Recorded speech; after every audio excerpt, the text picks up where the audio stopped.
네, 세상을 연다 박찬숙입니다. 3부를 시작하겠습니다. 지카 바이러스.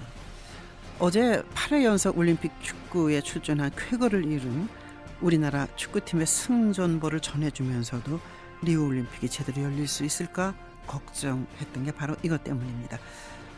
브라질이 신생아의 소두증을 유발하는 지카 바이러스를 퇴치하기 위해서 군인 22만 명을 투입해서 모기와 전쟁에 나섰다는데, 작년에는 한 신생아 230명이 소두증이라고 판정받고 5명은 사망했다고 합니다.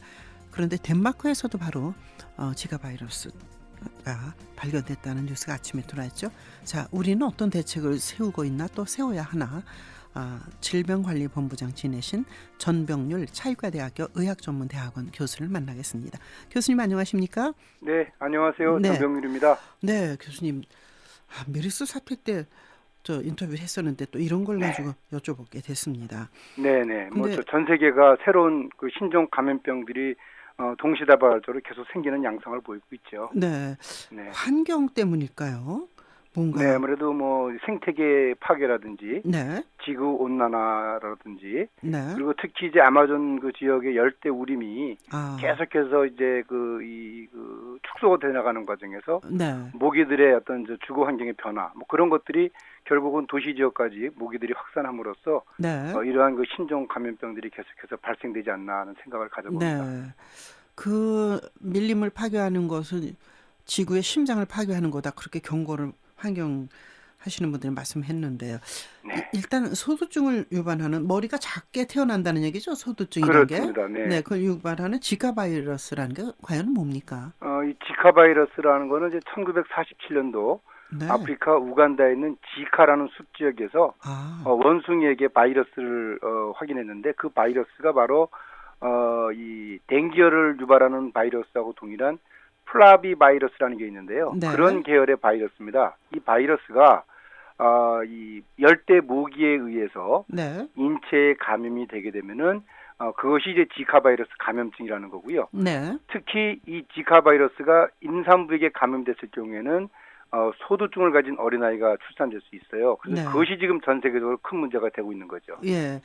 그런데 이게 어느 지역에 한정된 게 아니고 유럽에도 미국에도 또 하와이에서도 막 이렇게 발견되고 있지 않습니까? 많이 네. 퍼져 있는 거네요. 네, 지금 현재 이 브라질로부터 출발한 이 지카 바이러스가 네. 인근 중남미 국가 등의 미주에서의 약 한 21개국이 이미 발생을 했고요. 네. 또 유럽에서는 이제 영국, 네덜란드라든지 또 스위스까지도 지금 환자들이 발생하고 있고요. 네. 아시아 지역에서는 대만, 태국, 싱가포르, 인도네시아, 말레이시아까지 발생되고 있고요. 네. 중요한 점은 이 지카 바이러스가 수입 케이스도 중요하지만 네. 또 그 자체 지역 내에서 살고 있는 숲모기, 네. 이집트 숲모기라는 이 매개모기에 의해서 네. 국소적으로 지금 발생하고 있다는 것이 또 커다란 문제라고 할 수 있겠습니다. 그렇군요. 네.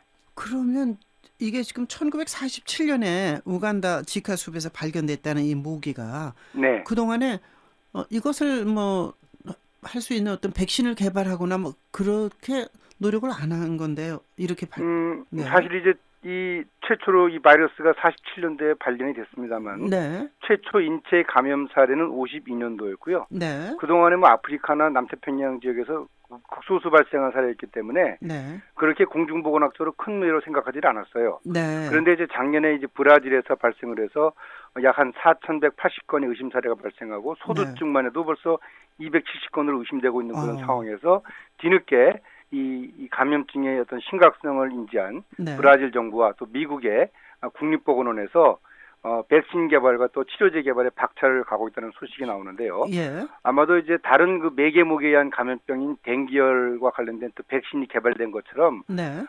이 본격적인 연구가 시작이 되게 되면은 적어도 한 3년 내지 5년 정도면은 개발이 가능하다라고 그렇게 지금 학계에서 예측을 하고 있습니다. 예.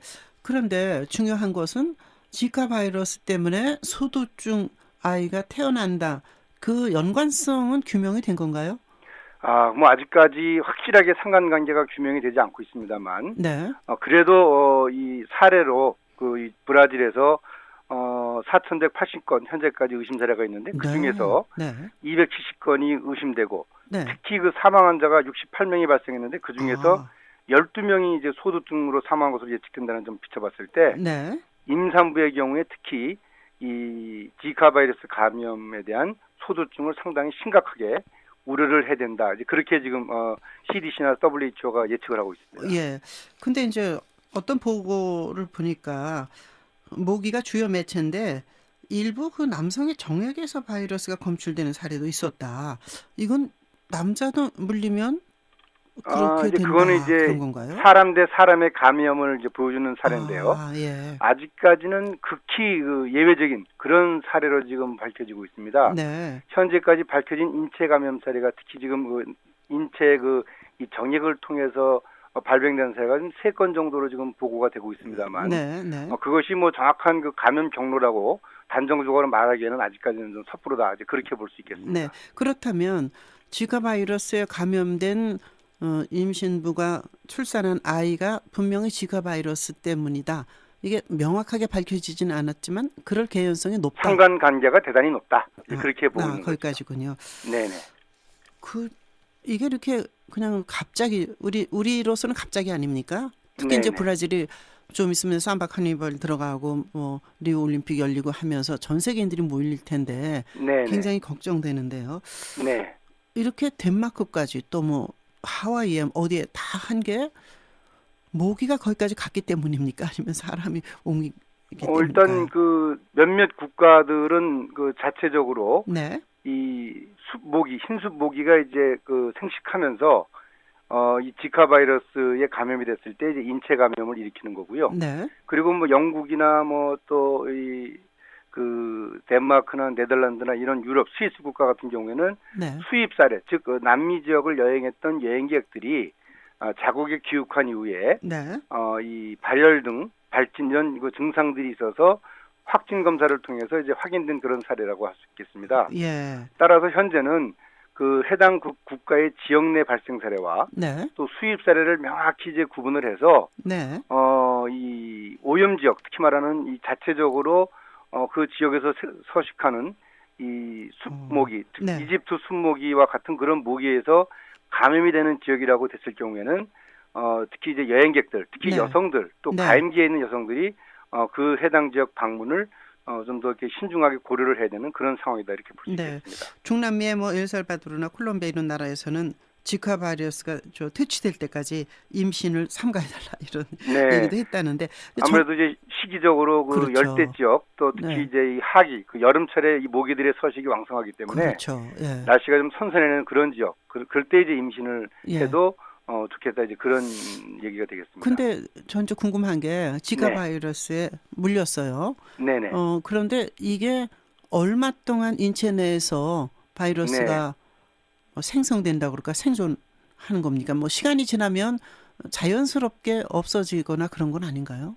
일단 그 우리가 네. 인체 감염이 되게 되면은 보통 한 그 일주일 정도의 잠복 기간이 있다고 합니다. 네. 그 잠복기를 거쳐서 한 최장 7일 정도의 경미한 증상이 지속이 되는데 네. 그 지속이 되는 사례와 또 실제 이 감염도 느끼지 못하고 사라지는 사례가 한 80% 이상이라고 합니다. 네, 네. 그리고 또 그 해당 지역에서 발생하는 모기 감염증, 댕기열 같은 질병하고 네. 초기 증상이 유사하기 때문에 임산부들이 잘 몰라요. 이것이 네. 그 지카 바이러스 감염증인지. 네. 그렇기 때문에 뒤늦게 이제 이 지카 바이러스에 의한 소두증이라고 이제 그 출산 이후에 진단이 되는 건데 네. 중요한 점은 모기에 물리지 않도록 하는 것이 제일 중요합니다. 네.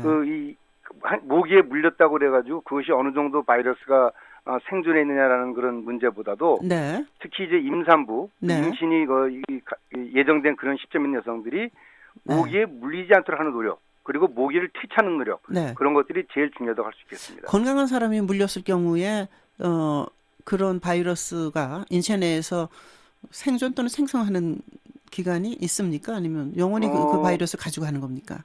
일단 그 바이러스가 인체 내에 있게 되고요. 네. 그리고 이제 이 무증상으로 그냥 소실되는 경우에는 바이러스가 자연히 소실되는 거고요. 예. 근데 이제 증상이 있을 경우에 이제 만약에 모기가 또 그 감염자의 혈액을 또 채취해가지고 다른 사람을 또 물었을 때 그때 그렇죠. 역시 또 감염이 될 수가 있습니다. 그렇군요. 네. 그 정부가 이제 의료 전달 체계 개편을 추진 중이었고 메르스 사태 이후에 또 이제 교수님께서도 뭐 이런 일 열심히 하고 계신데 네. 앞으로 이거 정부에서 어떻게 되나요? 네. 우리가 사실 메르스 이전까지만 해도 종합병원에 그 환자들이 몰리고 하는 것들에서 별로 심각성을 못 느꼈죠. 네, 그랬죠. 근데 이제 메르스를 겪으면서 아이고 이게 종합병원에 불필요하게 경증 환자들이 많이 몰리거나 네. 또 입원실을 그냥 입원 응급실을 대기하기 위한 그렇죠. 공간으로 생각한다는 점. 네. 그런 것들이 결국은 의료 전달 체계의 필요성을 강력하게 이 정부로 하여금 느끼게 했던 그런 주요 사건인데요. 네. 아마 이번에 그 의료 전달 개편 협의체를 통해서 네네. 일반 동네 의료기관과 또 이 대형 그 대학병원 간에 네네. 그 환자들의 이동을 좀 제한하는, 또 쉽게 말하면 환자들의 의료 이용에 있어서 약간의 좀 이 자율권을 좀 제한하는 그런 조치가 네. 이루어지겠는데, 이런 조치들은 한정된 의료 자원을 네. 보다 효과적으로 활용하기 위한 불가피한 조치다라고 우리 국민들이 이해를 해주시면 대단히 감사하겠습니다. 네, 그렇습니다. 정부에서도 네. 이제 그 감염법으로 지금 그 이미 조치를 취하겠다고 보도를 내놓고 있는 것 같습니다.